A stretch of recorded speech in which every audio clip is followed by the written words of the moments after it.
Call him the comeback kid. Every time you're down, he gonna jump back in. Try to hold him back, you'll see a consequence. I don't think that he can ever call it quits. Comeback kid. There once was a kid with a screw in his head that came loose from a truth coming out and it bled. A seed planted deep inside of him would grow and infect. The only way to get it out of him's to work up a sweat. He knew the only way to make it out's to grind and obsess. And if he's gonna do it right, he better have nothing left. He found to live inside a dream, it'll get harder to rest. But if he had to take a hit, he'd be the first to get slapped, and then the first to collect. Stand right up and he kept making sure nothing beat harder than the heart in his chest. He changed his chemistry inside and got addicted to stress, and found his comfort in uncomfortable and holding his breath.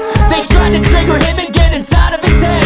All it did was turn his skin into a bulletproof vest. They still tried to shoot him down with all the shit that was said, and to their surprise they turned him to a weapon instead. Call him the comeback kid.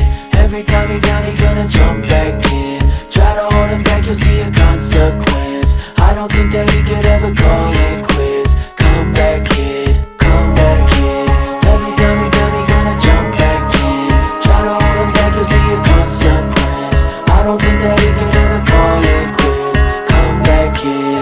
Everyone he had, he treated like it's a loss. He saw that people's 2 cents as opportunity cost. There ain't a single motherfucking line that he wouldn't cross to make reality the way he sees it play in his thoughts. They kept on writing him off, he kept rewriting his script. He was hanging by a thread and they all thought he would slip. Held up the weight of the world and he just tightened his grip. Then did a couple repetitions just to make him all sick. And then he did it again, convinced himself all the pain was just another thing his mind will try to turn it his strength. He realized that everything that people wanted to say was them talking to themselves and he was just in a way. Kicked him while he was down, they were watching him bleed. It would never leave a stain inside his mind, it was bleach. Now it's tough for them to swallow and it's hard to believe. They turned him to everything they didn't want him to be. Call him the comeback kid. Every time you're down, he gonna jump back in. Try to hold him back, you'll see a consequence. I don't think that he could ever call it quits. Comeback kid.